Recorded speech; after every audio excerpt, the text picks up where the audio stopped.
Abandonada en la selva, embarazada y con 4 hijos que apenas lograban entender lo que estaba ocurriendo, ella tuvo que enfrentar el único lugar donde nadie tendría el valor de pasar la noche. ¿Te imaginas la desesperación de saber que la selva, y solo la selva, sería el único refugio posible para su familia?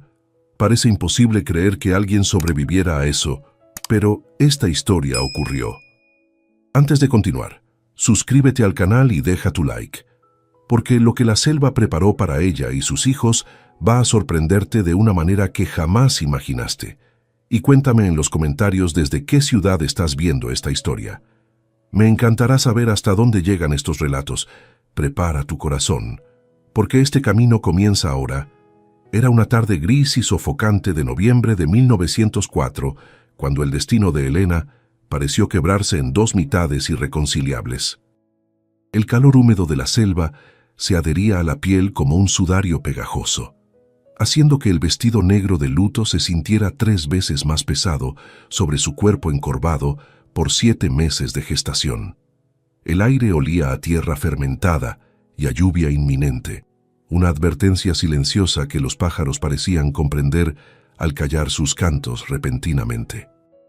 La carreta de madera vieja se detuvo con un chirrido agónico en medio de un claro donde la luz del sol apenas lograba penetrar el techo espeso de la vegetación, creando sombras largas y distorsionadas que parecían dedos acusadores. Elena, con el aliento contenido y una mano protectora sobre su vientre abultado, miró a su alrededor buscando algún rastro de civilización, alguna casa o sendero, pero solo encontró la inmensidad verde y hostil que la rodeaba, devolviéndole una mirada indiferente y salvaje. Rogelio, su cuñado, ni siquiera tuvo la decencia de voltear a mirarla a los ojos, mientras escupía al suelo con desprecio, manteniendo las riendas de los caballos tensas, como si temiera que la tierra misma quisiera tragarse las ruedas del carromato. Su voz sonó metálica y carente de cualquier emoción humana cuando ordenó que bajaran, rompiendo el único vínculo que Elena tenía con la seguridad de lo conocido. No había piedad en su gesto, solo la frialdad calculadora de quien se deshace de una carga inservible, olvidando que esa carga llevaba la misma sangre de su hermano recién fallecido. Elena sintió como el miedo le subía por la garganta, un sabor amargo a bilis y desesperación, mientras intentaba comprender cómo la avaricia podía pudrir el alma de un hombre hasta dejarlo vacío, capaz de abandonar a una viuda y a 4 niños en la boca del lobo. Los niños, pequeños e inocentes, bajaron de la carreta con movimientos torpes y ojos desorbitados, percibiendo el terror de su madre como si fuera un contagio inmediato. Clara, la mayor con apenas 8 años, aferraba la mano de José con tanta fuerza que sus nudillos estaban blancos, mientras Ana se escondía entre los pliegues de la falda de Elena, sollozando en silencio. El pequeño Miguel, de 2 años, permanecía en los brazos de su madre, ajeno a la sentencia de muerte que acababan de recibir, mirando con curiosidad las mariposas gigantes que revoloteaban cerca. El barro se colaba entre los dedos de sus pies descalzos, frío y resbaladizo, una primera caricia de la selva que parecía probar su resistencia, recordándoles que ahora eran intrusos en un reino donde las reglas de los hombres no tenían ninguna validez ni poder. Con un gesto brusco que denotaba su impaciencia por huir de su propio crimen, Rogelio arrojó 2 sacos de arpillera al suelo lodoso, provocando un ruido sordo que resonó como un golpe en el estómago de Elena. Dentro apenas había unas cuantas prendas de ropa vieja, remendada y raída, y un poco de harina que ya olía a humedad y encierro, provisiones miserables para un viaje que él sabía que no tenía retorno. Señaló vagamente hacia el norte con el mango del látigo, mintiendo con una naturalidad espantosa sobre un supuesto pueblo a 2 días de camino, una falacia cruel diseñada para darles una falsa esperanza mientras la selva se encargaba de borrar su rastro. Elena quiso gritar, quiso suplicar por la vida de sus hijos, pero su voz se quebró antes de salir, ahogada por la incredulidad ante la magnitud de aquella traición imperdonable.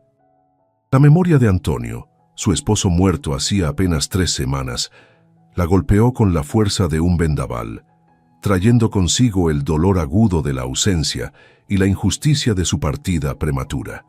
Él había sido su escudo, su protector, un hombre de manos callosas y corazón noble que jamás habría imaginado que su propia sangre condenaría a su familia al olvido.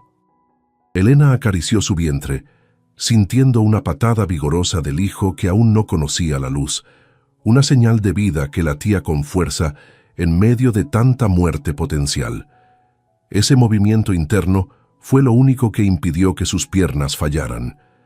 Llevaba una vida dentro que dependía enteramente de su fortaleza y 4 vidas afuera que la miraban como si ella fuera el único faro en una noche eterna y oscura. El sonido del látigo rasgando el aire fue el punto final de su vida anterior, seguido por el relincho nervioso de los caballos que arrancaron con violencia, levantando terrones de barro negro. La carreta comenzó a alejarse, chirriando y tambaleándose, llevándose consigo la última conexión con el mundo de los vivos, con las casas de techo seguro y el fuego controlado de las cocinas. Elena vio la espalda encorvada de Rogelio alejarse sin mirar atrás ni una sola vez, un monumento a la cobardía humana que se empequeñecía con cada metro que avanzaba hacia la espesura. El pánico, frío y paralizante, intentó apoderarse de sus extremidades, susurrándole que corriera tras la carreta, que se arrastrara y suplicara, pero sus pies permanecieron clavados en el suelo, pesados como si se hubieran convertido en raíces de aquel árbol bajo el que había sido desechada. Cuando el último ruido de las ruedas fue devorado por la distancia, un silencio abrumador cayó sobre el claro, un silencio que no estaba vacío, sino lleno de presencias invisibles y observadoras. La selva, que hasta ese momento parecía un telón de fondo, cobró vida con una intensidad vibrante y aterradora. El zumbido de millones de insectos se elevó como una orquesta desafinada, y el crujir de las ramas altas sugería movimientos de criaturas que acechaban desde las copas.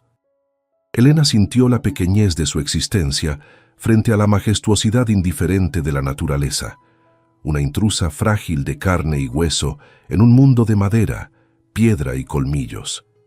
El aire se volvió más denso, cargado de humedad y de olores desconocidos, dulces y podridos a la vez, que mareaban sus sentidos y le recordaban que allí la vida y la muerte bailaban abrazadas. No podía permitirse el lujo de derrumbarse, aunque cada fibra de su ser le pedía que se tirara al suelo a llorar hasta secarse. Miró los rostros de sus hijos, máscaras pálidas de terror y confusión, esperando que ella hiciera magia, que convirtiera esa pesadilla en una aventura o que los despertara en sus camas calientes. Con un esfuerzo sobrehumano, tragó las lágrimas que quemaban sus ojos y enderezó la espalda, ignorando el dolor punzante en su espalda baja.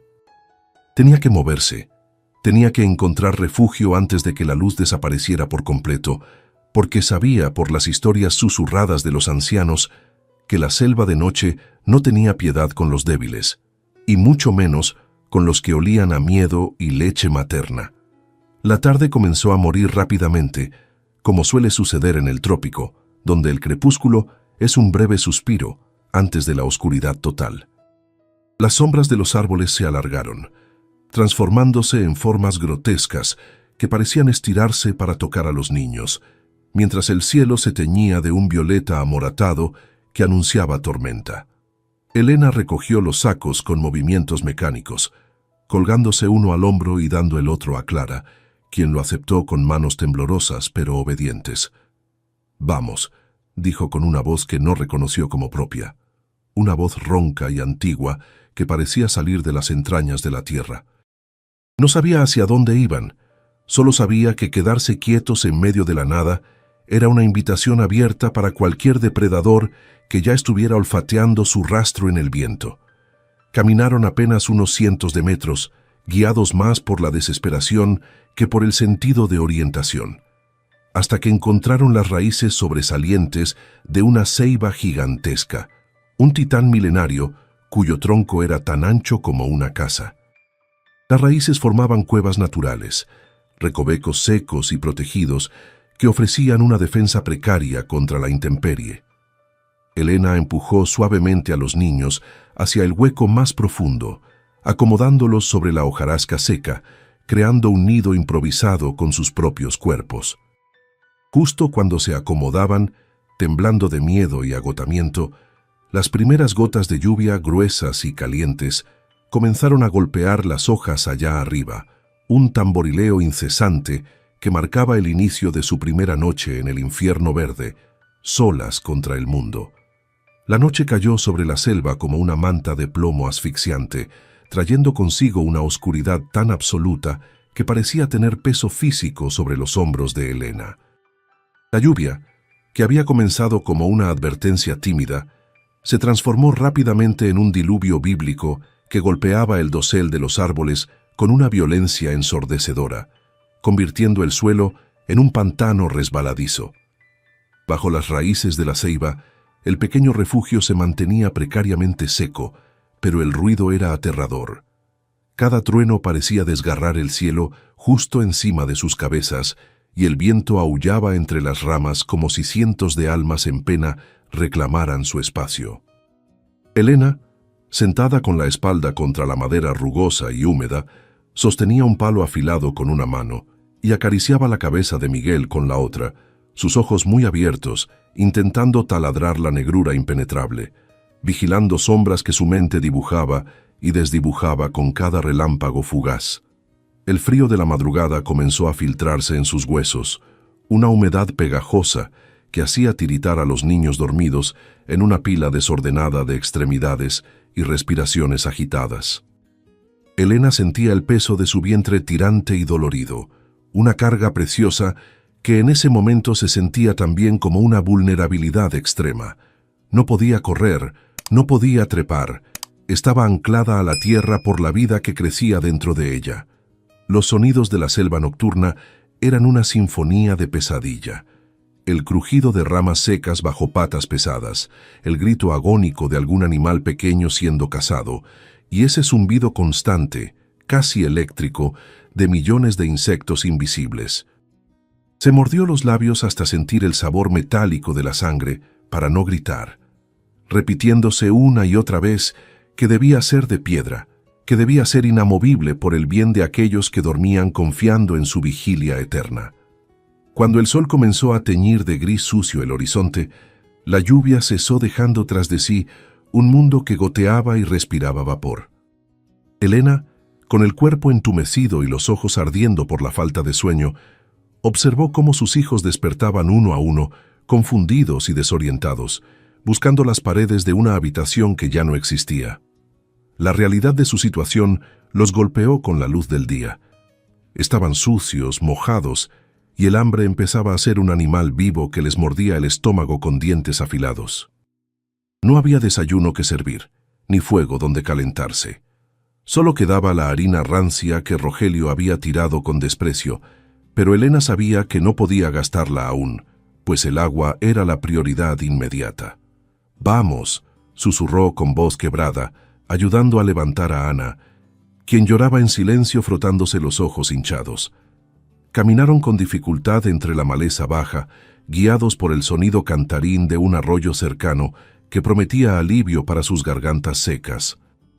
El barro chupaba sus pies descalzos, intentando retenerlos, y cada paso era una lucha contra las lianas que parecían querer enredarse en sus tobillos como serpientes verdes. Elena iba delante, golpeando la vegetación con su palo, con los sentidos agudizados al máximo, oliendo el aire en busca del almizcle de los grandes depredadores. Llegaron al arroyo, un hilo de agua cristalina que corría sobre piedras suaves, y bebieron con desesperación, hundiendo las manos y las caras en el líquido fresco. Por un momento, el alivio fue tan grande que casi olvidaron dónde estaban, permitiéndose reír levemente cuando José salpicó agua a su hermana. Un instante de infancia robada en medio de la supervivencia brutal. Fue entonces cuando Clara, que se había alejado unos metros siguiendo el curso del agua en busca de bayas o algo comestible, soltó un grito que heló la sangre de Elena. No fue un grito largo, sino un alarido seco y cortado, cargado de una sorpresa aterradora.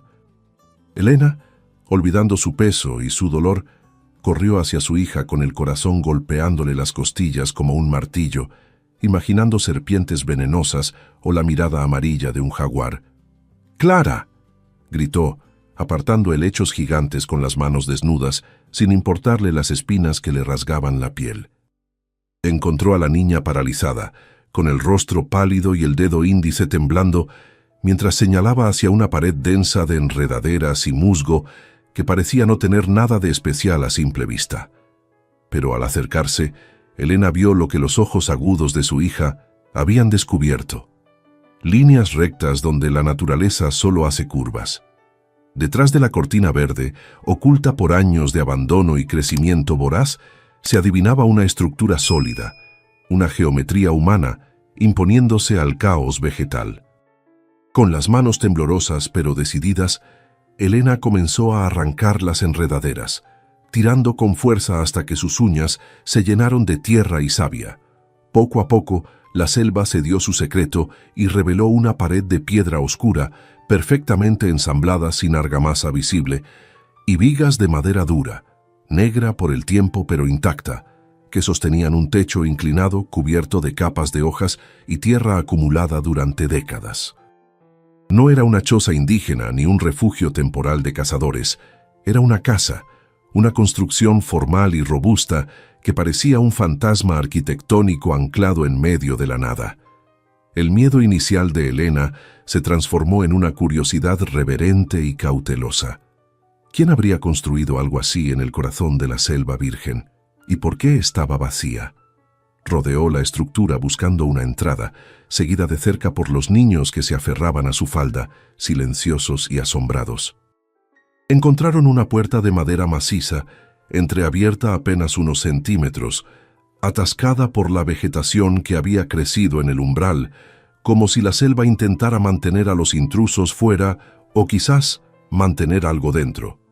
Elena empujó la puerta con el hombro, usando todo el peso de su cuerpo y su frustración acumulada. La madera gimió con un sonido profundo y antiguo, cediendo lentamente y levantando una nube de polvo y esporas que bailaron en el rayo de luz que penetró la oscuridad interior. El aire que salió de adentro olía a encierro, a hierbas secas y a un silencio que llevaba años acumulándose, denso y pesado. Entraron con pasos vacilantes. El interior estaba en penumbras, pero sus ojos se acostumbraron rápido. Vieron muebles toscos hechos a mano, cubiertos de polvo, una mesa central, estantes vacíos y un fogón de piedra fría en una esquina. Era un refugio, un santuario olvidado que prometía un techo real sobre sus cabezas, algo que Elena no se había atrevido a soñar esa mañana. Mientras Elena inspeccionaba las esquinas buscando alimañas, José, recuperando su curiosidad infantil, comenzó a jugar en el suelo de tablas de madera dura, golpeando con un palo que había traído del río. De repente el sonido cambió. Un golpe sonó hueco, diferente al resto del piso sólido. «¿Mamá?», llamó el niño mirando hacia abajo. Elena se acercó y se arrodilló junto a él, limpiando la capa de suciedad con la manga de su vestido.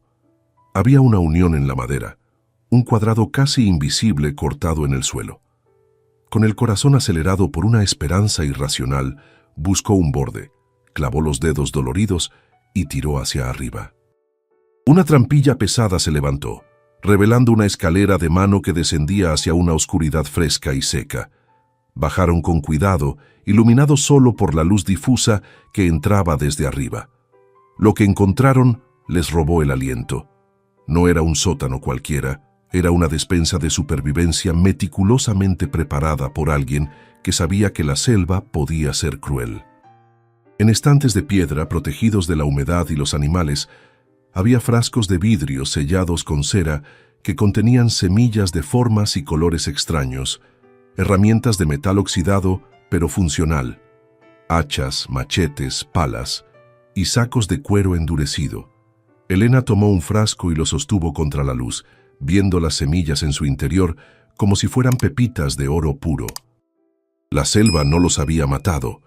La selva, o alguien que la conocía íntimamente, les había dejado una herencia de vida esperando ser reclamada bajo el suelo de aquel lugar olvidado.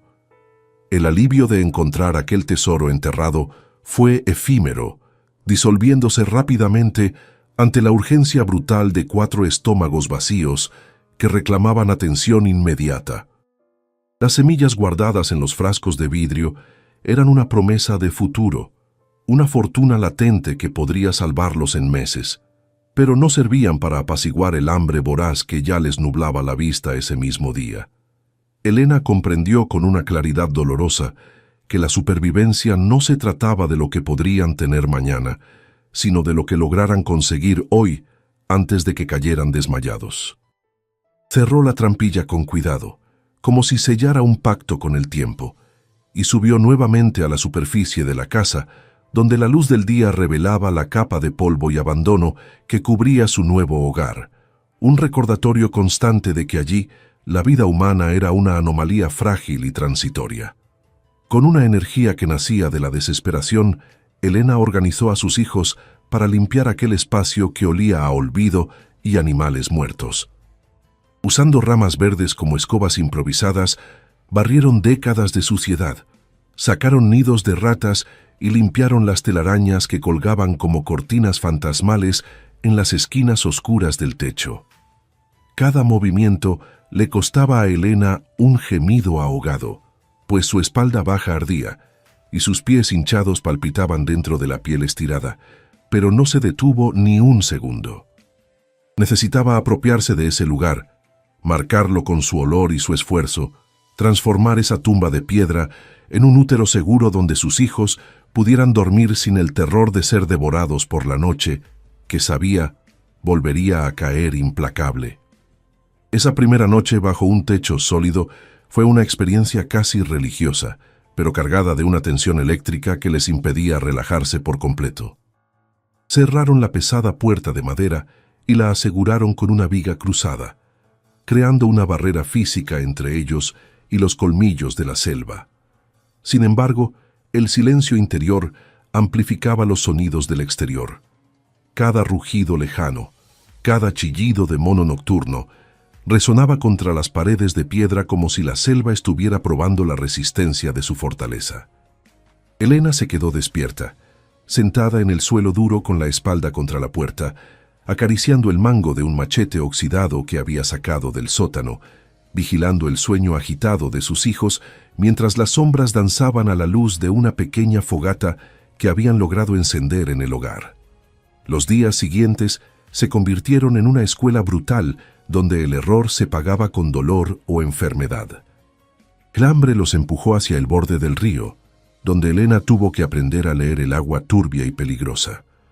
Con las manos torpes y el corazón en la garganta, intentaba pescar usando hilos deshilachados de su propia ropa y ganchos improvisados con espinas de plantas, fracasando una y otra vez mientras los niños la miraban con ojos hundidos. La selva estaba llena de vida, pero cada fruto podía ser un veneno y cada sombra en el agua podía ser un caimán esperando un descuido. Se sentía una intrusa torpe en un banquete al que no había sido invitada, una mujer de ciudad tratando de descifrar un idioma antiguo y salvaje que nadie le había enseñado a hablar.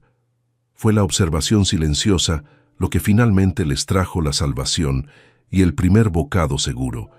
Elena notó que una tropa de monos capuchinos bajaba cada mañana a un grupo de árboles específicos cerca del claro, ignorando otras frutas que parecían más apetitosas a la vista humana. Decidió confiar en el instinto de aquellas criaturas. Si ellos lo comían y vivían, tal vez sus hijos también podrían hacerlo. Con una humildad que le quemaba el orgullo, recogió las frutas caídas que los monos desechaban y probó una con miedo, esperando el amargor del veneno. Era dulce, pastosa y nutritiva, y lloró mientras repartía los trozos entre los niños, sintiendo cómo el azúcar natural les devolvía un poco de color a las mejillas pálidas, comprendiendo que para sobrevivir debía dejar de ser humana y empezar a ser animal. Con el estómago un poco menos vacío, Elena se atrevió a usar las herramientas oxidadas del sótano para comenzar a domar el entorno inmediato de la casa. El machete, aunque viejo, tenía un filo que recordaba su propósito. y con él empezó a limpiar la maleza que asfixiaba las paredes exteriores, creando un perímetro de seguridad visible. Cada golpe contra las lianas era una descarga de rabia contenida, un golpe contra Rogelio, contra el destino, contra la injusticia de su viudez. Sus manos, antes suaves y cuidadas, se llenaron de ampollas que reventaban y sangraban, convirtiéndose en garras callosas, y su piel se curtió bajo el sol y la lluvia, perdiendo la delicadeza urbana para ganar la textura resistente de la corteza de árbol. Sin embargo, su cuerpo de mujer embarazada comenzaba a enviarle señales de alarma que no podía ignorar por más tiempo. Las contracciones falsas, conocidas como Braxton Hicks, se volvieron frecuentes y dolorosas, endureciendo su vientre como una piedra cada vez que hacía un esfuerzo excesivo. Sentía al bebé moverse con una inquietud violenta, como si también quisiera escapar de esa prisión verde o tal vez prepararse para la batalla de nacer. El miedo al parto solitario era un fantasma que la visitaba cada vez que miraba las herramientas sucias o el agua del río. No había parteras, no había agua caliente limpia, no había manos amigas.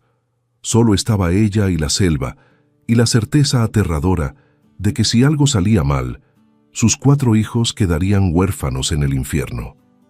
Una tarde, mientras lavaba los trapos que usaban como ropa en la orilla del río, Elena se quebró emocionalmente por primera vez desde su llegada.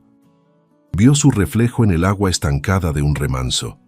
Una mujer demacrada, con el cabello enmarañado y la mirada salvaje, una extraña que había devorado a la Elena, que solía peinarse frente al espejo de su habitación con Antonio. El dolor de la pérdida de su esposo la golpeó con una frescura renovada, una herida abierta que no cicatrizaba. Recordó sus manos cálidas, su risa segura, y gritó su nombre hacia la espesura, un alarido de pura angustia que asustó a las garzas y que la selva absorbió con indiferencia, devolviéndole solo el eco de su propia soledad absoluta. Pero sus hijos, con esa resiliencia milagrosa propia de la infancia, se estaban adaptando más rápido que ella. José y Clara ya no lloraban por las noches.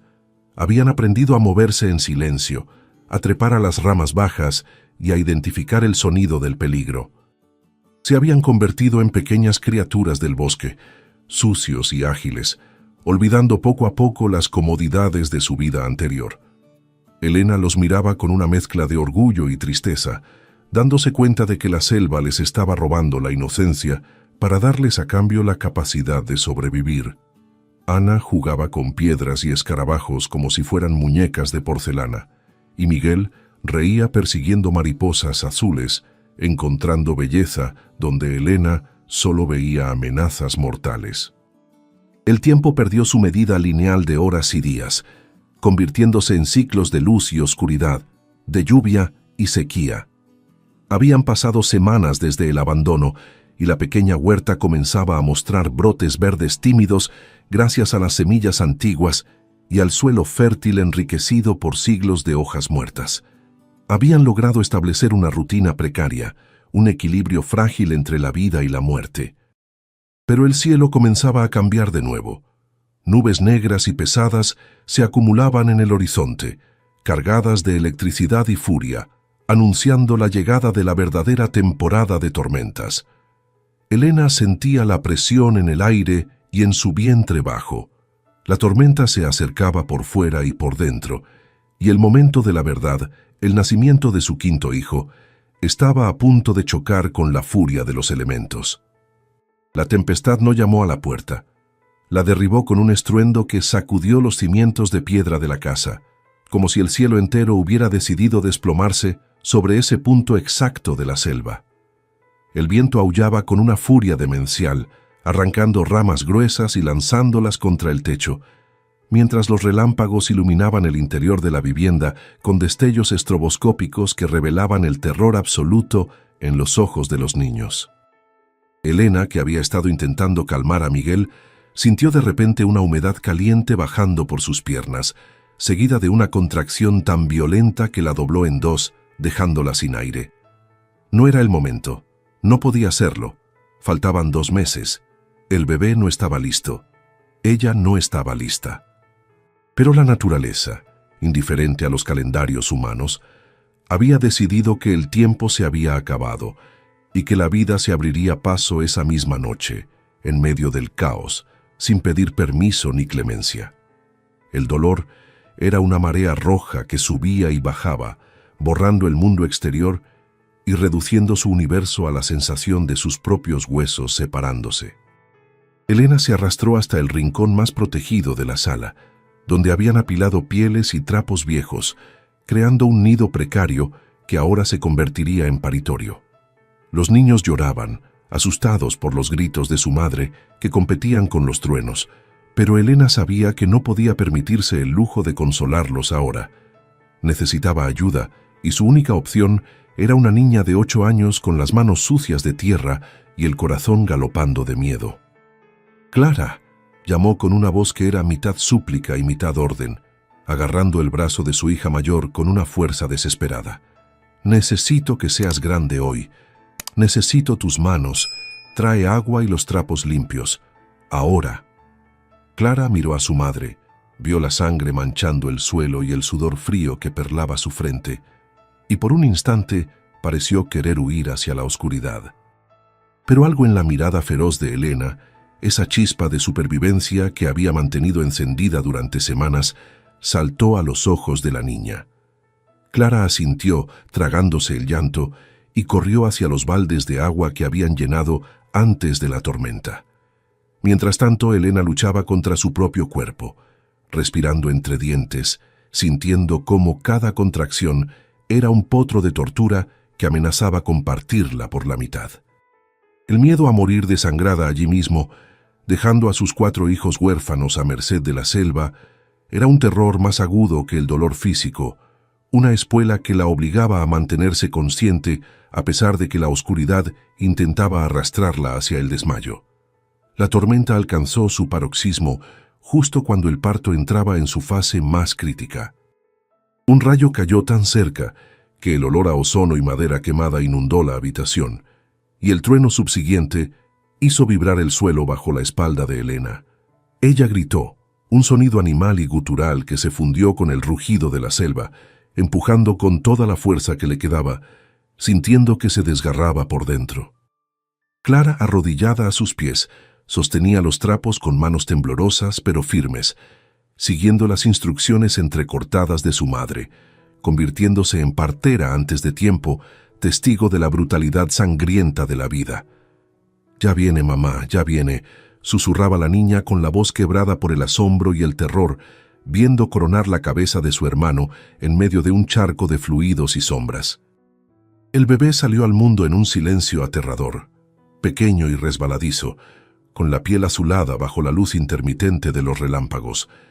Elena se incorporó ignorando el dolor, agarrando a la criatura con manos frenéticas, limpiándole la boca y la nariz, golpeándole la espalda con desesperación. «Llora, por favor, llora», rogaba al aire viciado, mientras el sonido de la lluvia parecía burlarse de su silencio. Fueron segundos eternos, donde el tiempo se detuvo y el corazón de Elena dejó de latir, suspendido en el abismo de la pérdida. Y entonces, un sonido débil, un maullido ronco que pronto se convirtió en un llanto vigoroso y furioso, rompió la tensión. El bebé estaba vivo. Había llegado a este mundo hostil peleando, con los pulmones llenos de aire húmedo y ganas de vivir. Elena se desplomó hacia atrás, abrazando al recién nacido contra su pecho desnudo, llorando por primera vez con lágrimas de alivio puro y agotamiento devastador. El calor del cuerpo diminuto contra su piel era la única realidad que importaba en ese momento. Afuera podía caerse el cielo, podían rugir las bestias, pero allí adentro, en ese círculo de luz trémula, la vida había ganado una batalla imposible. Clara se dejó caer sentada junto a ellas, pálida y exhausta, mirando sus manos manchadas de sangre con una mezcla de horror y fascinación. Elena extendió una mano y acarició la mejilla de su hija, manchándola también, un bautismo de sangre y amor que sellaba un vínculo irrompible entre ellas.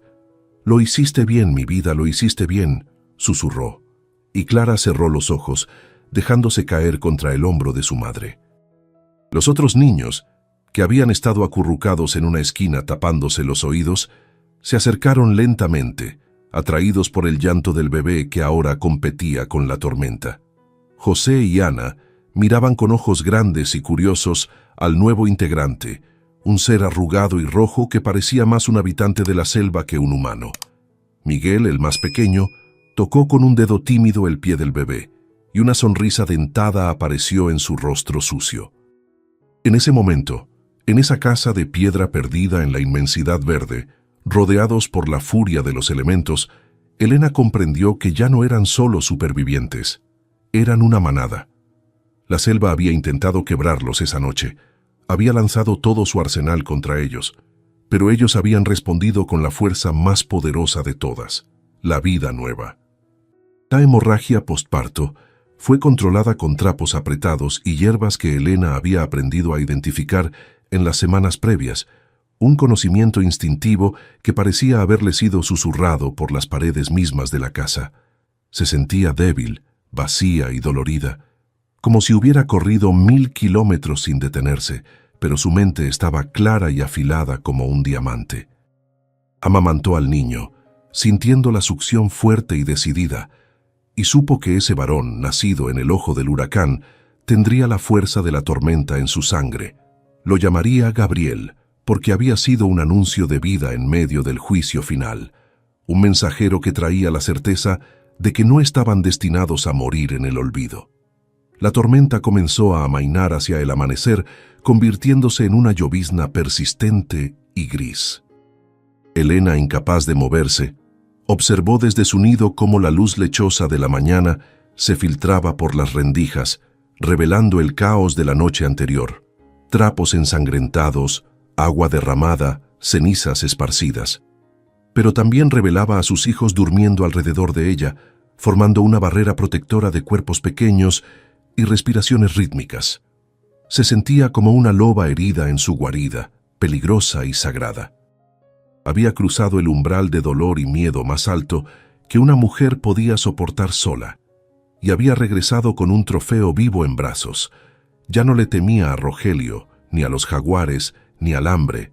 Quien sobrevive a un parto en el infierno no le teme al diablo. Cuando el sol finalmente rompió las nubes, iluminando la selva con un vapor dorado que subía de la tierra mojada, Elena se levantó con dificultad, apoyándose en las paredes de piedra que ahora sentía como aliadas. Con Gabriel en brazos, se acercó a la puerta abierta y respiró el aire limpio y lavado de la mañana. La selva brillaba, verde y exuberante, indiferente a su drama nocturno, pero Elena la miró con otros ojos. Ya no era una prisión, era su reino. Había pagado el precio de entrada con sangre y dolor, y ahora reclamaba su lugar. Miró hacia el camino por donde había desaparecido su vida anterior, y luego miró a sus hijos que empezaban a despertar. «Estamos aquí», le susurró a la inmensidad. «Y no nos vamos a ir». La recuperación de Elena en los días posteriores al parto fue un proceso lento y doloroso, marcado por una debilidad física que contrastaba con la ferocidad de su espíritu inquebrantable. Pasaba las horas sentada en el umbral de la puerta de piedra, con el pequeño Gabriel prendido a su pecho, sintiendo cómo la vida fluía de su cuerpo al de su hijo en un ciclo eterno de nutrición y sacrificio. Sus caderas aún dolían con el recuerdo reciente de la separación de huesos, y la pérdida de sangre la dejaba mareada cada vez que intentaba levantarse demasiado rápido, obligándola a depender de las paredes frías para no caer. Sin embargo, había una paz extraña en esa convalecencia forzada. Mientras amamantaba, observaba la selva con una atención nueva, notando los patrones de la luz, el horario de las lluvias y el comportamiento de las aves, aprendiendo a leer el entorno no como una amenaza, sino como un mapa complejo que debía descifrar para garantizar la supervivencia de su manada. Clara, con apenas 8 años, asumió el peso del hogar con una madurez que resultaba desgarradora de presenciar en una niña tan pequeña. Sus manos infantiles se volvieron diestras en el arte de avivar el fuego, lavar los pañales de tela en el río y cocinar las gachas de harina y frutas que mantenían a la familia en pie. Elena la observaba moverse por la casa con el ceño fruncido por la concentración y sentía una punzada de culpa mezclada con orgullo. La selva le había robado la infancia a su hija, borrando los juegos y las risas despreocupadas para reemplazarlos por la responsabilidad de la supervivencia. Pero en los ojos oscuros de Clara ya no había ese terror paralizante de los primeros días, sino una determinación tranquila, una chispa de acero que sugería que, pase lo que pase, ella sería capaz de sostener el mundo si su madre llegara a faltar. Cuando las fuerzas de Elena regresaron lo suficiente como para caminar sin tambalearse, decidió que era hora de sembrar el futuro que habían encontrado en la despensa subterránea. Con la ayuda de José, limpiaron un pedazo de tierra negra y rica detrás de la casa, arrancando las malas hierbas con las manos desnudas hasta dejar el suelo listo para recibir nueva vida. Abrieron los frascos sellados con cera con una reverencia casi sacramental, sacando las semillas que algún desconocido había guardado como tesoros décadas atrás. Elena no reconocía todas las variedades, pero su instinto de hija de campesinos le decía que aquellas simientes eran especiales. Las enterró una a una, cubriéndolas con tierra húmeda y susurrando oraciones antiguas, encomendando esos pequeños ataúdes de vida a la generosidad caprichosa de la selva, sabiendo que de esos brotes dependería que no murieran de hambre cuando se acabara la caza o la pesca. Entre las semillas y las plantas que ya crecían salvajes alrededor de las ruinas, Elena descubrió un arbusto de hojas grandes y brillantes que desprendía un aroma inconfundible al ser frotado. Era cacao, pero no la variedad común que se cultivaba en las haciendas lejanas. Era una cepa silvestre, robusta y antigua, cuyos frutos maduros colgaban pesados y dorados entre las ramas. Al abrir una de las mazorcas, el olor dulce y terroso inundó sus sentidos, prometiendo no solo alimento, sino una riqueza potencial que su mente práctica apenas comenzaba a calcular. Aquel lugar no era solo un refugio de piedra, era una mina de oro verde, un reservorio genético que la selva había protegido celosamente.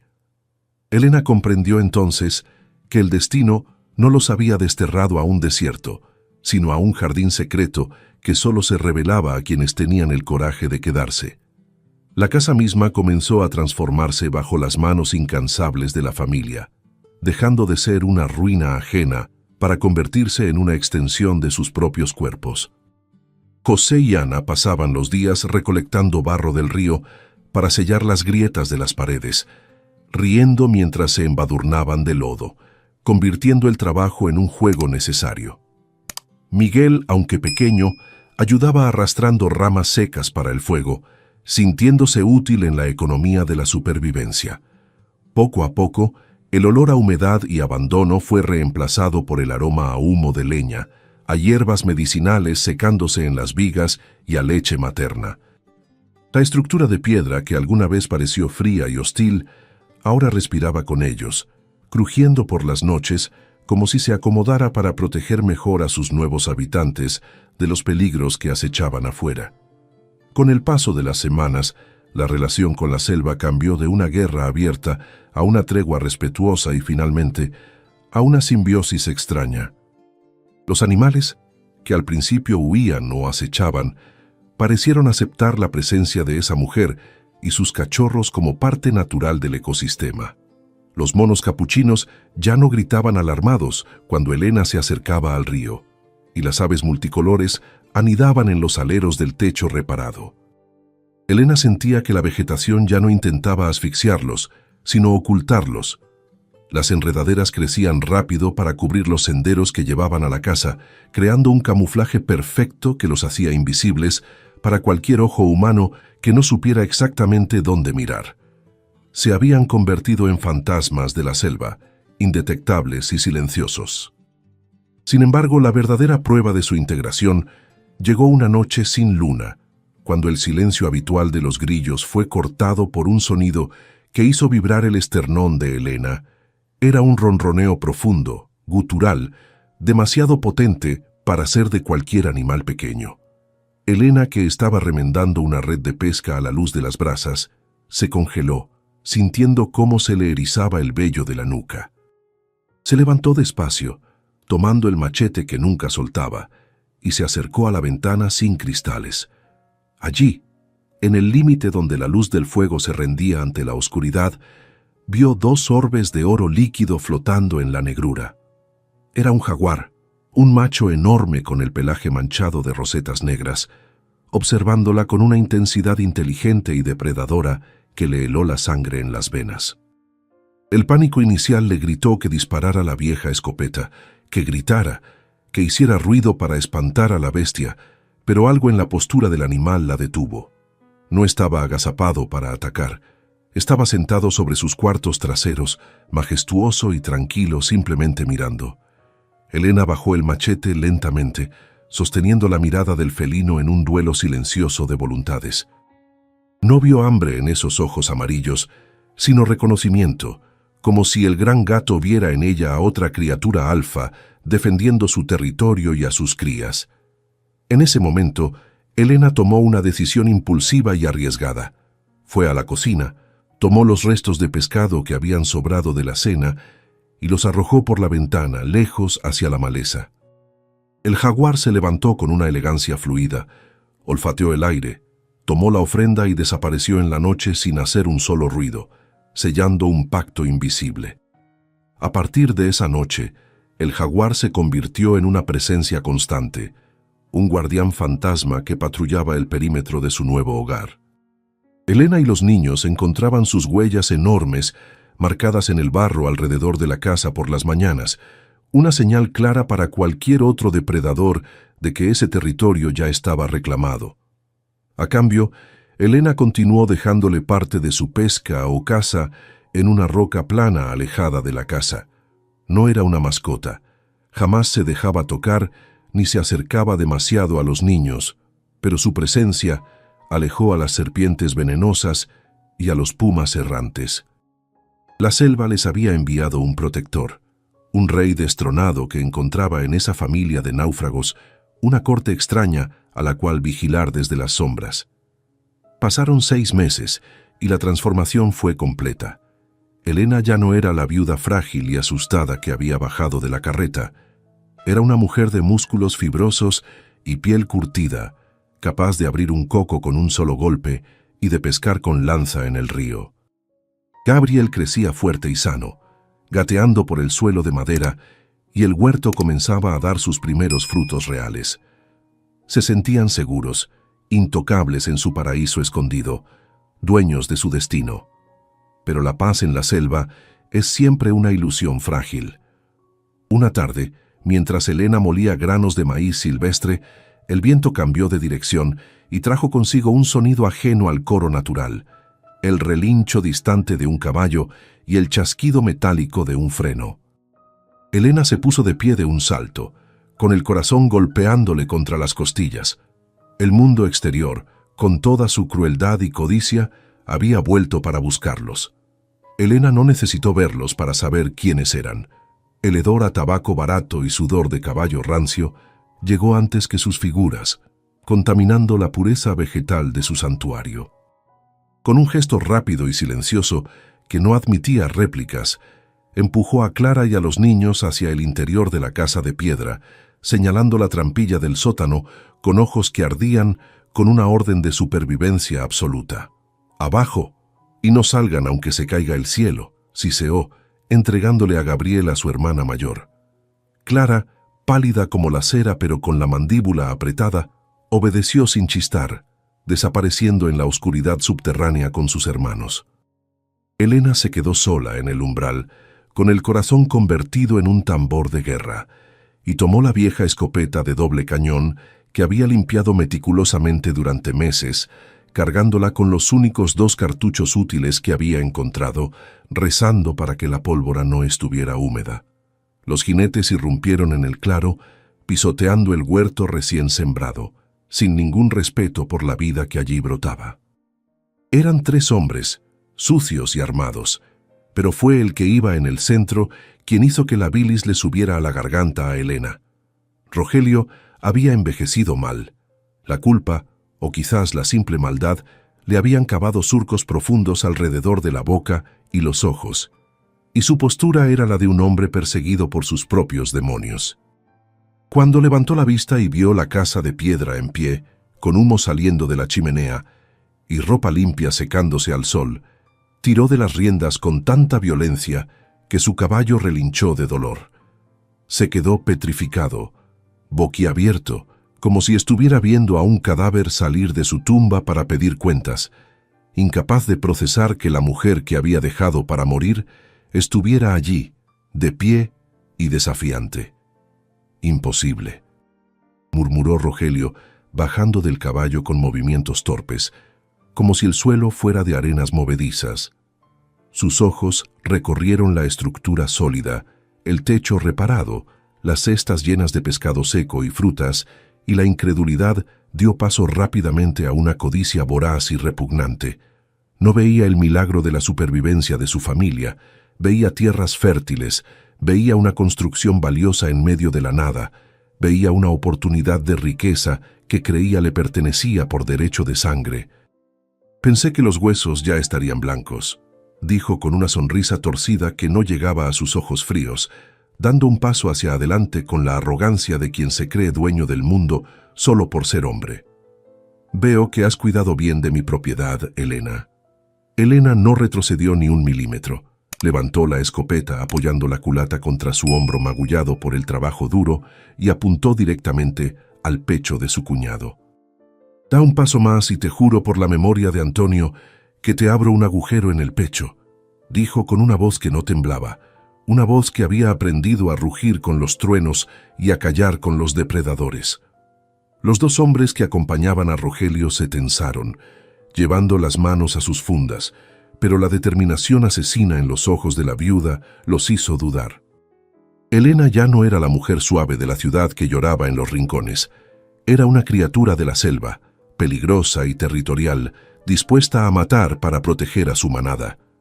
Rogelio soltó una carcajada seca y nerviosa, intentando recuperar el control de la situación. «¿Vas a dispararme, Elena? Tú no tienes el valor.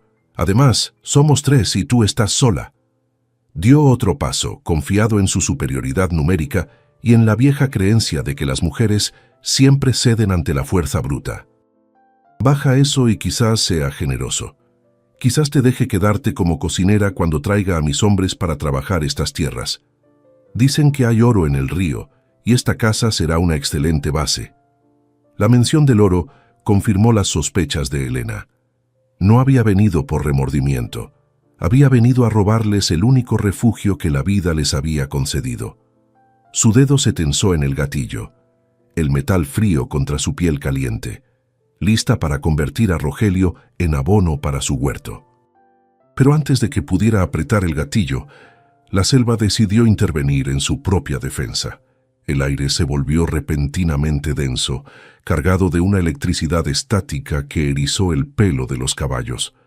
Los animales comenzaron a bufar y a patear el suelo, rodando los ojos con pánico, oliendo algo que los hombres en su arrogancia habían ignorado. Un silencio sepulcral cayó sobre el claro.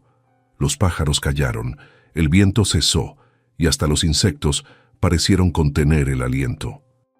Y entonces, desde la espesura detrás de la casa, surgió un sonido que vibró en el suelo, un gruñido bajo, profundo y tectónico, como si la tierra misma estuviera advirtiendo a los intrusos que habían cruzado una línea prohibida. Rogelio se detuvo en seco, su sonrisa congelada en una mueca de confusión. «¿Qué fue eso?», preguntó a sus hombres, pero ellos ya estaban retrocediendo, pálidos, mirando hacia la sombra densa de los árboles. De la oscuridad vegetal emergió el jaguar. No corría, no atacaba ciegamente. Caminaba con una lentitud regia y aterradora, sus músculos rodando bajo la piel manchada como acero líquido. Era inmenso, mucho más grande de lo que parecía desde la ventana, una máquina de matar perfecta diseñada por millones de años de evolución.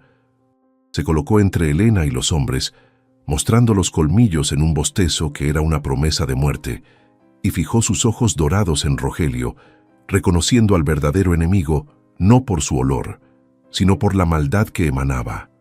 El terror absoluto Tiene un olor particular, una mezcla de orina y sudor frío, y ese olor emanó de Rogelio en oleadas.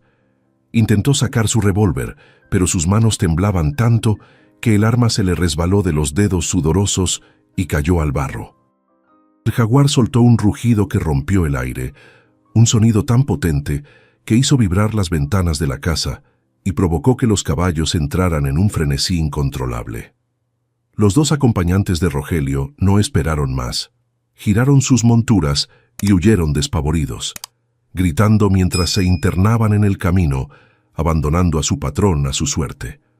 Rogelio quedó solo, de pie frente a la bestia y a la mujer que había condenado, enfrentando el juicio final en la tierra que quiso robar. El jaguar avanzó un paso, bajando la cabeza listo para saltar. Rogelio, con los ojos desorbitados y la respiración entrecortada, retrocedió tropezando con sus propios pies, balbuceando súplicas ininteligibles. Miró a Helena buscando piedad, pero en el rostro de ella solo encontró la misma dureza implacable de la selva. «Te dije que te fueras», susurró ella, bajando el arma, sabiendo que ya no la necesitaba. La justicia aquí no se dictaba con pólvora, sino con garras. Rogelio, entendiendo que su vida pendía de un hilo, dio media vuelta y corrió. Corrió como un animal asustado, internándose en la maleza espesa, gritando mientras las espinas le rasgaban la ropa y la piel, perseguido por el eco de su propia cobardía. El jaguar no lo persiguió. Se quedó allí, estático, viendo cómo el intruso era tragado por el laberinto verde del que probablemente nunca saldría. La selva tenía muchas formas de cobrar sus deudas, y un hombre solo, aterrorizado y sin rumbo en ese infierno verde, tenía los días contados. Cuando los gritos de Rogelio se desvanecieron en la distancia, el gran felino se volvió hacia Helena. Hubo un momento de conexión profunda, un intercambio de miradas entre dos madres, dos protectoras, dos supervivientes. El animal parpadeó lentamente, dio un suave golpe con la cola en el suelo y se retiró hacia las sombras de donde había venido, desapareciendo tan misteriosamente como había llegado, dejando a Helena dueña absoluta de su destino, bautizada por el fuego del miedo y renacida como la reina de aquel lugar olvidado. La adrenalina que había sostenido a Helena como una armadura invisible comenzó a disiparse lentamente, dejando tras de sí un temblor incontrolable en sus manos y rodillas. Bajó la escopeta, sintiendo por primera vez su peso real, un peso muerto de metal y madera que le recordaba la fragilidad de la línea que separaba la vida de la muerte. Se quedó allí parada durante un tiempo que pareció eterno, escuchando cómo la selva retomaba su sinfonía habitual. Los grillos reiniciaron su canto, las aves volvieron a disputarse las ramas altas y el viento movió las hojas con suavidad, borrando el eco de los gritos de Rogelio. No hubo disparos, no hubo sangre derramada por sus manos, y sin embargo la violencia del momento había sido absoluta. Helena respiró profundamente el aire húmedo, sintiendo que cada bocanada limpiaba sus pulmones del hedor a miedo y traición que su cuñado había traído consigo, reafirmando que ese territorio, ganado con dolor, seguía siendo suyo. Con pasos que resonaban pesados sobre la madera vieja, regresó al interior de la casa y se arrodilló junto a la trampilla del sótano, golpeando suavemente con los nudillos para anunciar su presencia. Al levantar la pesada puerta de madera, fue recibida por 4 pares de ojos brillantes que la miraban desde la oscuridad como pequeños animales acorralados.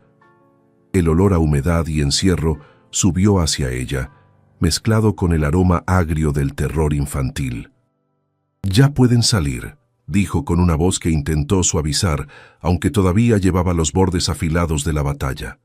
Clara fue la primera en asomar la cabeza, escudriñando el entorno en busca de amenazas, y al ver a su madre sola y de pie, soltó el aire que había estado conteniendo.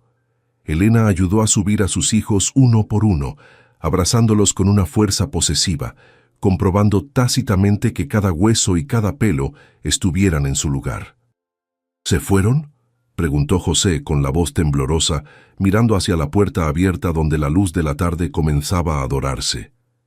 Helena se agachó a su altura, tomándolo por los hombros, y lo miró directamente a los ojos con una seriedad que no admitía dudas.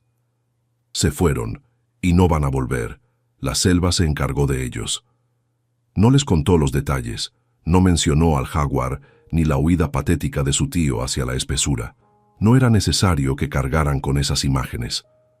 Les bastaba saber que la amenaza había sido neutralizada y que su madre, esa mujer que alguna vez tejía bordados en la ciudad, ahora era capaz de detener ejércitos con la sola fuerza de su voluntad.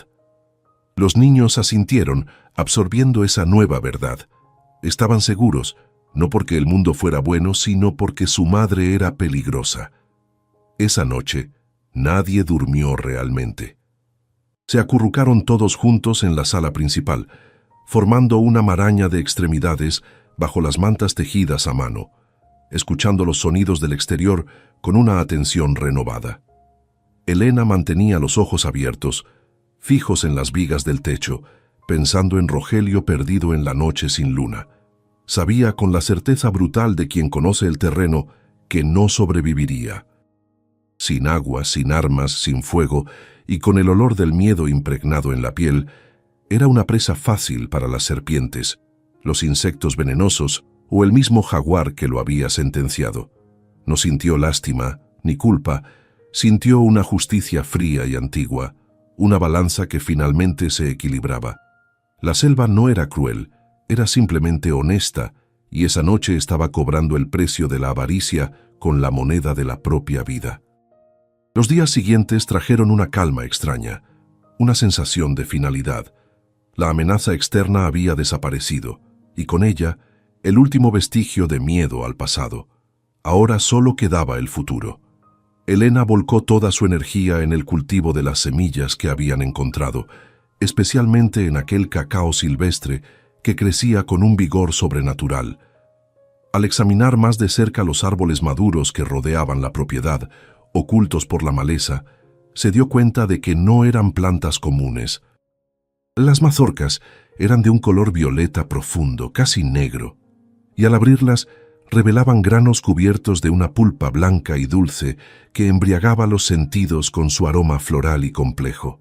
Aquello no era un cultivo abandonado cualquiera, era una variedad ancestral pura y resistente, un tesoro genético que había esperado pacientemente bajo la sombra para ser redescubierto. Comenzaron la cosecha con un fervor casi religioso. José y Clara trepaban a los árboles ágiles como monos, lanzando las mazorcas al suelo, donde Elena y Ana las recogían en cestas tejidas con lianas. El trabajo era duro, las manos se les teñían de púrpura y el sudor les corría por la espalda, pero había una alegría feroz en esa labor. No estaban trabajando para un patrón, ni para pagar deudas de un marido muerto. Estaban trabajando para ellos mismos, construyendo un imperio grano a grano. Elena aprendió mediante ensayo y error y recordando viejas historias de su abuela, el proceso de fermentación y secado. Construyó cajones de madera para fermentar los granos, cubriéndolos con hojas de plátano, y pronto el olor ácido y cálido del cacao, transformándose en chocolate, llenó el aire del claro, un perfume de prosperidad que borraba cualquier rastro de muerte. La selva parecía aprobar su industria. El jaguar seguía visitándolos, una sombra fugaz al amanecer o al atardecer, pero ya no como una amenaza latente, sino como un supervisor silencioso. A veces, Elena dejaba de trabajar y miraba hacia la espesura, sintiendo la mirada dorada sobre ella, y asentía levemente en agradecimiento. Sabía que mientras ese animal rondara sus tierras, ningún otro hombre se atrevería a acercarse con malas intenciones. Se había corrido la voz, tal vez llevada por el viento o por los espíritus del bosque, de que esa zona estaba protegida por una bruja y su bestia, y esa reputación de miedo era el mejor cerco que Elena podía haber deseado. La soledad, que antes había sido su condena, ahora era su escudo más impenetrable. Con el primer lote de cacao seco y procesado, Elena se enfrentó a un nuevo dilema. Tenía un producto valioso, pero no tenía a quién vendérselo sin arriesgarse a salir a la civilización que la había rechazado. Sin embargo, la necesidad agudiza el ingenio. Recordó que el río que bordeaba su propiedad desembocaba kilómetros abajo en una ruta comercial fluvial utilizada por comerciantes indígenas y mestizos que evitaban los pueblos controlados por los terratenientes blancos. Decidió que era hora de dejar de esconderse y empezar a negociar. Construyeron una balsa robusta con troncos de balsa y lianas, cargaron los sacos de cacao aromático y, dejando a Clara a cargo de los pequeños con la escopeta cargada, Elena se lanzó río abajo, sola, remando hacia lo desconocido con la determinación de una empresaria que no tiene nada que perder. El encuentro con los comerciantes en un recodo del río fue tenso al principio. Eran hombres duros, acostumbrados a la desconfianza, pero cuando Elena abrió uno de los sacos y el aroma del cacao inundó el aire, sus expresiones cambiaron. Nunca habían olido algo así. No era el cacao amargo y común de las plantaciones masivas, era algo salvaje, rico y potente. El trueque fue exitoso más allá de sus expectativas. Elena no pidió dinero, que de nada le servía en la selva. Pidió sal, herramientas nuevas, telas resistentes, ollas de hierro y medicinas. Regresó a casa 3 días después, agotada pero victoriosa, con la balsa cargada de provisiones que aseguraban su bienestar por meses. Sus hijos la recibieron en la orilla como a una reina que regresa de la conquista, y esa noche celebraron con comida abundante y la certeza de que habían encontrado su lugar en el mundo. Ese primer viaje marcó el inicio de una leyenda. Elena, la viuda de la selva, se convirtió en una proveedora mítica de un cacao que los chocolateros de la ciudad comenzaban a codiciar sin saber de dónde venía. Pero ella nunca reveló la ubicación de su santuario. Mantuvo su trato con los comerciantes en el río, siempre en terreno neutral, protegiendo el secreto de su hogar con un celo feroz. La casa de piedra se fue llenando de comodidades. Los niños crecieron fuertes, educados por su madre en las letras y por la selva en la vida.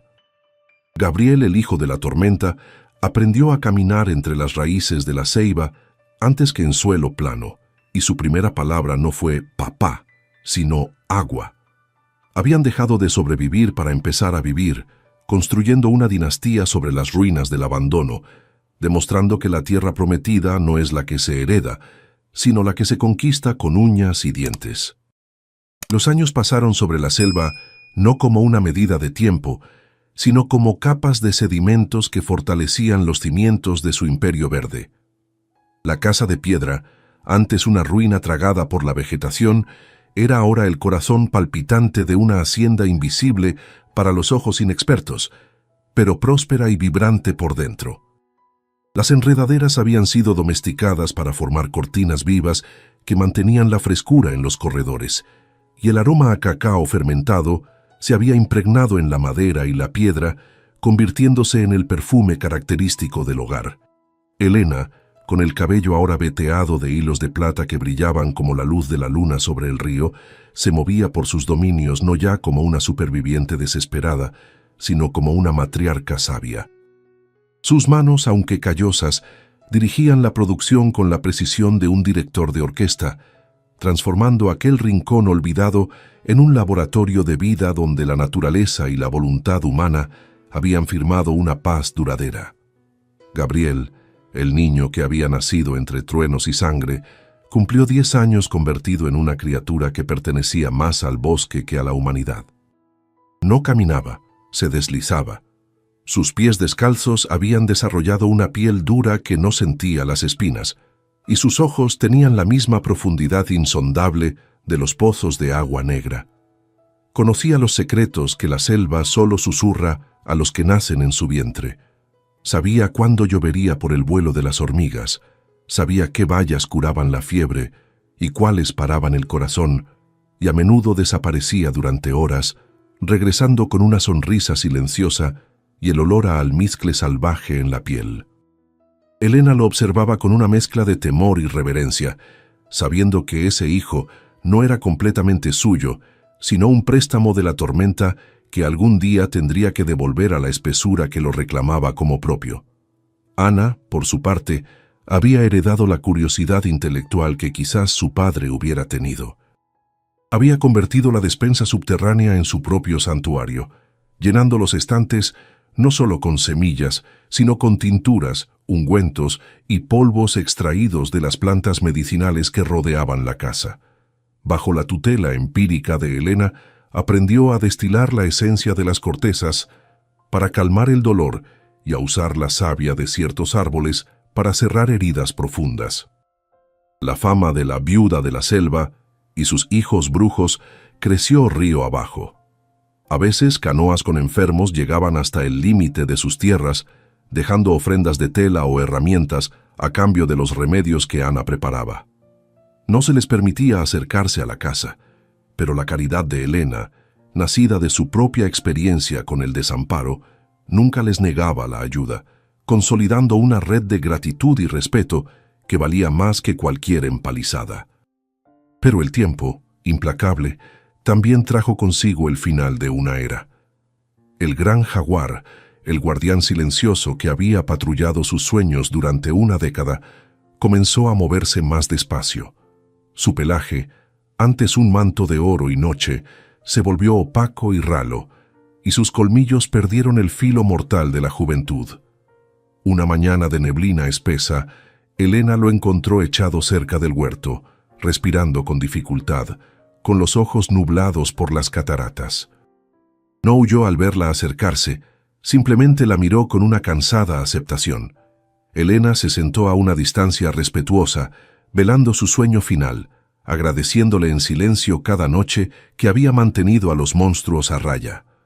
Cuando el gran corazón de la bestia dejó de latir, Elena sintió que una parte de su propia historia se cerraba. Lo enterraron con honores de rey bajo la ceiba madre, sabiendo que su espíritu seguiría rugiendo en las tormentas. La muerte del jaguar marcó el momento en que José, ahora un hombre joven de espaldas anchas y mirada seria, asumió plenamente el manto de protector. Tomó la vieja escopeta, que había mantenido limpia y aceitada religiosamente, y comenzó a hacer las rondas que antes hacía la bestia. No tenía la velocidad del felino, pero tenía la astucia humana y el conocimiento del terreno. Elena lo vio afilar su machete una tarde, con la mandíbula apretada y los hombros tensos, y se dio cuenta de que ya no necesitaba temer por ellos. Sus cachorros habían crecido, alimentados con leche de supervivencia y carne de caza, y ahora eran leones por derecho propio. La vulnerabilidad que la había definido al llegar a ese claro había desaparecido por completo, reemplazada por una fortaleza colectiva que era tan sólida como los muros de piedra de su casa. Sin embargo, el peligro cambia de forma con los años, y la amenaza que se cernía sobre ellos ahora no tenía garras ni colmillos, sino mapas y teodolitos. Los rumores llegaron primero a través de los comerciantes del río. El gobierno estaba planeando una carretera, una cicatriz de asfalto y progreso que cortaría la selva para conectar las ciudades costeras con el interior minero. Hombres con botas limpias y papeles oficiales habían sido vistos en los pueblos cercanos, hablando de tierras baldías y concesiones madereras. Elena sintió un frío diferente al de la lluvia. Sabía que contra ese enemigo las escopetas y los jaguares eran inútiles. La civilización que una vez la expulsó ahora venía a devorar su refugio con la voracidad ciega de la burocracia y el desarrollo. Una tarde, una canoa desconocida remontó el río más allá del punto de intercambio habitual. Eran dos hombres vestidos con uniformes caqui, sudando profusamente y espantando mosquitos con impaciencia. Elena los interceptó en la orilla, flanqueada por José y Clara, antes de que pudieran poner un pie en su tierra cultivada. «Esta es propiedad privada», anunció con una voz que había perdido cualquier rastro de suavidad urbana, resonando con la autoridad de quien ha gobernado un reino durante años. Los hombres se rieron, sacando un mapa enrollado. «Señora, según el registro, esto es selva virgen propiedad del Estado. Estamos trazando la ruta preliminar para la carretera. Ustedes son precaristas». La palabra precaristas golpeó a Elena como una bofetada. Después de todo lo que habían sangrado y construido, para el mundo de papel seguían siendo nadie. Esa noche, Elena convocó un consejo familiar alrededor de la mesa de madera maciza que José había construido. La luz del candil iluminaba rostros preocupados pero no derrotados. «Tenemos oro», dijo Elena, refiriéndose a los ahorros acumulados durante años de venta de cacao y medicinas, guardados celosamente en la misma despensa donde una vez hubo semillas. «Tenemos más dinero del que Rogelio jamás soñó, pero el dinero escondido no compra leyes. Necesitamos papeles. Necesitamos que esta tierra lleve nuestro nombre en los libros de los hombres, no solo en la memoria de la selva». La decisión fue unánime y aterradora. Elena tendría que volver. Tendría que regresar al pueblo que la condenó a muerte, no como un fantasma, sino como una fuerza económica, para comprar legalmente lo que ya era suyo moralmente. La preparación para el viaje fue meticulosa. Elena sacó del fondo de un baúl telas finas que había comprado a los comerciantes, sedas y algodones de calidad que nunca había usado en la selva. Clara y Ana confeccionaron un vestido digno de una matrona, de un color azul profundo que recordaba al cielo después de la tormenta. Cuando Elena se vistió, peinando su cabello plateado en un rodete severo y elegante, sus hijos quedaron en silencio. Ya no parecía la madre salvaje con tierra bajo las uñas. Parecía una reina en el exilio, lista para reclamar su trono. «José, tú te quedas a cargo. Si alguien intenta entrar, ya sabes qué hacer. Yo volveré con la escritura en la mano o no volveré», sentenció, escondiendo una pistola pequeña entre los pliegues de su falda y una bolsa pesada de monedas de oro y plata en su cinto.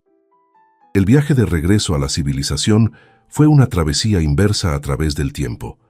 Mientras la canoa descendía el río, Elena veía cómo la selva virgen daba paso gradualmente a claros talados, a cultivos pobres, a casas de madera podrida y finalmente a la silueta del pueblo que no había pisado en 15 años. El ruido la golpeó primero: campanas, perros ladrando, voces humanas gritando, martillos golpeando. El aire olía a humo de carbón y a desagües abiertos, un hedor que le revolvió el estómago acostumbrado a la pureza del bosque. Cuando desembarcó en el muelle, con la cabeza alta y la mirada fija en el horizonte, el silencio se extendió entre los estibadores y lavanderas. Nadie la reconoció al principio, pero su presencia irradiaba un poder magnético. Elena caminó por las calles de barro seco hacia la oficina del registro de tierras, sintiendo los fantasmas de su pasado, observándola desde los callejones, lista para la última batalla de su vida. Elena caminó por las calles empedradas de San Cristóbal con la barbilla en alto, ignorando los susurros que su paso levantaba como polvo seco en un día de viento. El pueblo no había cambiado en esencia. Seguía siendo un nido de chismes y miradas de soslayo, pero la decadencia se había asentado en las fachadas descascaradas y en los ojos apagados de sus habitantes. El olor a estancamiento era tan fuerte que le picaba la nariz, una mezcla de alcohol rancio y resignación que contrastaba violentamente con el aire puro y vibrante de su selva. Nadie la reconoció de inmediato. La viuda embarazada y llorosa que habían expulsado años atrás no tenía nada que ver con esta mujer de porte regio, vestida con sedas azules que parecían capturar la luz, cuya sola presencia ocupaba el espacio con la gravedad de una tormenta contenida. Los hombres se apartaban instintivamente a su paso, intimidados por una autoridad que no provenía de títulos ni apellidos, sino de haber sobrevivido al infierno y haber regresado para contarlo. El edificio del registro de tierras era una construcción colonial, que intentaba mantener una dignidad que ya no poseía, con sus paredes manchadas de humedad y sus ventanas opacas por la suciedad acumulada. Elena subió los escalones de piedra desgastada, sintiendo cómo cada paso resonaba como un martillazo en el silencio de la tarde. Empujó las puertas dobles y entró en una sala donde el tiempo parecía haberse detenido entre montañas de papel amarillento y el zumbido aburrido de las moscas. Detrás de un escritorio de caoba maciza, un funcionario calvo y sudoroso levantó la vista con fastidio, molesto por la interrupción de su letargo. «¿Qué quiere?», preguntó sin ocultar su desdén, juzgando a la mujer por su género y asumiendo que venía a pedir clemencia o caridad, como tantas otras antes que ella. Elena se acercó al escritorio sin prisa, disfrutando del momento, saboreando el cambio de roles que estaba a punto de ejecutar. «Vengo a registrar unas tierras», dijo con voz clara y firme, una voz que llenó la habitación y hizo que el funcionario se enderezara en su silla. «Las tierras al norte, siguiendo el curso del río Negro, en el sector conocido como la Quebrada del Jaguar». El hombre soltó una risa corta y burlona, negando con la cabeza mientras limpiaba sus anteojos con un pañuelo sucio. «Señora, esas tierras son selva virgen, propiedad fiscal. No están a la venta para particulares, y menos para una mujer sin respaldo. Además, se rumorea que van a ser concesionadas para la nueva carretera. Le sugiero que vuelva a su casa y deje los asuntos de negocios a los hombres». Sin decir una palabra, Elena sacó la pesada bolsa de cuero que llevaba atada a la cintura y la dejó caer sobre el escritorio. El sonido metálico y contundente del oro golpeando la madera fue el único argumento que necesitaba presentar. Desató el cordón con calma deliberada y volcó el contenido. Monedas de oro antiguas, plata esterlina y pepitas de oro fluvial que sus hijos habían recolectado pacientemente durante años. El funcionario se quedó boquiabierto, sus ojos desorbitados reflejando el brillo de una fortuna que superaba su salario de 3 vidas. La arrogancia se evaporó instantáneamente, reemplazada por una servidumbre babosa y temblorosa. ¿A nombre de quién debo poner la escritura, señora?», tartamudeó buscando frenéticamente una pluma y papel limpio, olvidando todas las leyes y regulaciones que había citado segundos antes. «A nombre de Elena Guerra y sus hijos», respondió ella, y vio cómo el apellido golpeaba la memoria del hombre. Guerra, el apellido del hombre que había muerto dejando una viuda desamparada, el apellido del hermano que la había expulsado. El funcionario palideció, mirándola finalmente a los ojos y reconociendo en esa mirada de acero los rasgos de la mujer que todos daban por muerta. «¿Doña Elena?», susurró, como si estuviera viendo un espectro. «Pero se decía que usted, que Rogelio...». Elena se inclinó sobre el escritorio, invadiendo su espacio personal con un olor a flores silvestres y peligro. «Rogelio se perdió en la selva hace mucho tiempo. La selva tiene hambre, señor escribano, y a veces se traga a los hombres malos. Asegúrese de que esos papeles estén correctos, porque no tengo la paciencia de antes». El trámite se realizó en un tiempo récord, con el funcionario moviéndose con una agilidad nerviosa, sellando documentos y firmando actas con manos que no dejaban de temblar. Mientras esperaba, Elena recorrió la oficina con la mirada, viendo los mapas colgados en las paredes donde su hogar aparecía como un espacio en blanco, una terra incognita que ella había civilizado con sus propias manos. Pensó en las noches de lluvia bajo la ceiba, en el nacimiento de Gabriel entre truenos, en el rugido del jaguar. Todo ese dolor, todo ese miedo, se cristalizaba ahora en tinta y papel. Estaba comprando su libertad con el fruto de su sufrimiento, transformando la tragedia en patrimonio. No sentía euforia, sino una satisfacción fría y profunda, la sensación de cerrar un círculo que había permanecido abierto durante demasiados años, sangrando en silencio. Cuando el escribano le entregó la escritura, con la tinta aún fresca y el sello oficial estampado con fuerza, Elena la tomó como quien recibe un arma cargada. Revisó cada palabra, asegurándose de que las coordenadas fueran exactas, de que los nombres de sus hijos estuvieran escritos correctamente, de que nadie pudiera jamás disputarles ni un metro de tierra. «Está hecho», dijo el hombre, secándose el sudor de la frente. «Son dueños legítimos de 500 hectáreas de selva, aunque, si me permite el atrevimiento, doña Elena, ¿cómo sobrevivió? Nadie sobrevive allá afuera». Elena guardó el documento en su bolso de piel, junto al resto del oro que no había necesitado gastar. «No sobreviví», respondió con una media sonrisa enigmática. «Me adapté. La selva no mata a sus hijos, solo a los extraños. Salió del edificio con la escritura contra su pecho, sintiendo que el aire de la calle era un poco menos asfixiante. Al cruzar la plaza central para regresar al muelle, se cruzó con un grupo de mujeres que salían de la iglesia. Entre ellas estaba la esposa del alcalde, una mujer que 15 años atrás le había cerrado la puerta en la cara cuando pedía comida para Clara. Sus miradas se cruzaron. La mujer mayor se detuvo, confundida al principio, y luego horrorizada al reconocer a la viuda transformada en reina. Elena no se detuvo, no dijo nada. Simplemente sostuvo la mirada con una dignidad aplastante hasta que la otra bajó los ojos, avergonzada. No necesitaba venganza, ni insultos. Su éxito, su vida, su sola presencia allí, viva y próspera, era el mayor castigo para aquellos que la habían condenado al olvido. El camino de regreso al muelle fue una marcha triunfal solitaria. El sol comenzaba a bajar, tiñendo el cielo de naranjas y violetas, colores que le recordaban a los atardeceres en su claro, vistos desde la hamaca mientras José tocaba la flauta de bambú. Sentía una urgencia física de volver, de quitarse esa ropa de seda que la apretaba, de sentir la tierra húmeda bajo sus pies descalzos, de oler el cacao fermentando. La civilización, con sus ruidos y sus olores y su hipocresía, le resultaba ajena y agotadora. Ya no pertenecía a ese mundo de hombres y leyes de papel. Pertenecía al mundo de las bestias y las leyes de sangre, y solo había venido de visita para asegurarse de que nadie pudiera volver a expulsarla de su verdadero hogar.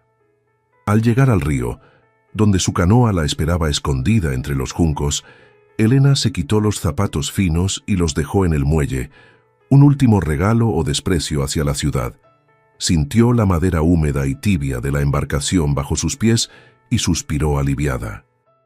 Empujó la canoa hacia la corriente, tomando el remo con sus manos fuertes, y comenzó a remar contra la corriente, alejándose de las luces que empezaban a encenderse en el pueblo. Cada palada la alejaba más del pasado y la acercaba más a su familia, a su refugio de piedra, a su legado. Llevaba en su bolso el papel que decía que era dueña de la tierra, pero en su corazón sabía la verdad. La tierra siempre había sido suya, desde la primera noche en que decidió no morir. El viaje de regreso contra la corriente del río fue una penitencia física que Elena abrazó con gratitud, sintiendo cómo el esfuerzo de sus músculos quemaba los últimos vestigios de la ciudad que se adherían a su piel. La noche la envolvió a mitad de camino, pero ella no necesitaba luz para navegar. Conocía cada recodo, cada banco de arena y cada árbol caído que el río usaba como obstáculo. El sonido rítmico del remo entrando en el agua oscura era un mantra que la devolvía a su centro, alejándola de la burocracia y los sellos de cera, acercándola al corazón palpitante de su verdadera vida. Cuando finalmente divisó el resplandor cálido de las antorchas en el embarcadero improvisado de su hacienda, supo que había cruzado la línea final. Sus hijos estaban allí, siluetas recortadas contra la negrura, esperando en silencio como una guardia de honor que aguarda el retorno de su general tras la batalla decisiva. Al pisar tierra firme, con los pies hundidos en el barro familiar, Elena no dijo nada. Simplemente sacó el documento de su bolso y lo levantó hacia la luz de la luna como si fuera un trofeo sagrado. José, el hombre de la casa, se acercó y tomó el papel con manos que temblaban ligeramente, leyendo los nombres escritos en tinta negra bajo la luz vacilante de una antorcha. «Es nuestro», susurró, y esas dos palabras desencadenaron una celebración contenida pero profunda. Clara abrazó a su madre con lágrimas en los ojos, Ana comenzó a reír con una alegría nerviosa, y Gabriel, el hijo de la selva, simplemente asintió hacia la espesura, como si compartiera la buena nueva con los espíritus invisibles que los rodeaban. Esa noche, por primera vez en 15 años, durmieron sin un ojo abierto, sabiendo que el suelo bajo sus cabezas les pertenecía por ley divina y humana. Con la seguridad legal garantizada, la Hacienda La Esperanza, como decidieron bautizarla en un acto de ironía poética, floreció con una fuerza imparable. Ya no tenían miedo de expandirse, de limpiar más terreno para el cacao, de construir secaderos más grandes y permanentes. La fama de su chocolate llegó a la capital, y pronto los mismos comerciantes que antes los miraban con desdén viajaban días enteros para suplicar por una carga de sus granos violetas. Elena negociaba con dureza, imponiendo sus precios y condiciones, utilizando la riqueza no para lujos vanos, sino para construir una fortaleza de autosuficiencia, un molino hidráulico en el río, un dispensario médico dirigido por Ana y una escuela pequeña donde Clara enseñaba a leer a los hijos de los pocos trabajadores que aceptaron vivir bajo las reglas estrictas de la matriarca. Gabriel, sin embargo, siguió su propio camino, convirtiéndose en el guardián de las fronteras invisibles de la propiedad. Rara vez dormía bajo el techo de piedra. Prefería la hamaca tendida entre las ramas altas o el suelo desnudo de las cuevas. Se decía en la región que hablaba con los animales y que las serpientes se apartaban a su paso. Fue él quien, años más tarde, detectó primero a los ingenieros de la carretera, cuando finalmente llegaron con sus máquinas ruidosas y sus planes de asfalto. Pero esta vez, no encontraron a una familia de precaristas asustados. Encontraron una cerca bien delimitada, documentos legales irrefutables y a un hombre que emergió de la selva con una escopeta al hombro y una mirada que les heló la sangre, informándoles cortésmente que su trazado tendría que desviarse 3 kilómetros al sur si no querían enfrentar una demanda costosa o algo peor. La carretera se construyó eventualmente, trayendo consigo el ruido de la modernidad, camiones de carga y la inevitable erosión de la soledad, pero la hacienda de Elena permaneció como una isla verde en medio del progreso gris. La selva alrededor retrocedió, herida por la tala y la ganadería extensiva de los nuevos colonos, pero dentro de los límites de la esperanza, el tiempo parecía haberse detenido. Los árboles antiguos seguían en pie, el río corría limpio, y los animales salvajes encontraban allí un último refugio, sabiendo instintivamente que en esas tierras imperaba una ley antigua de respeto y convivencia.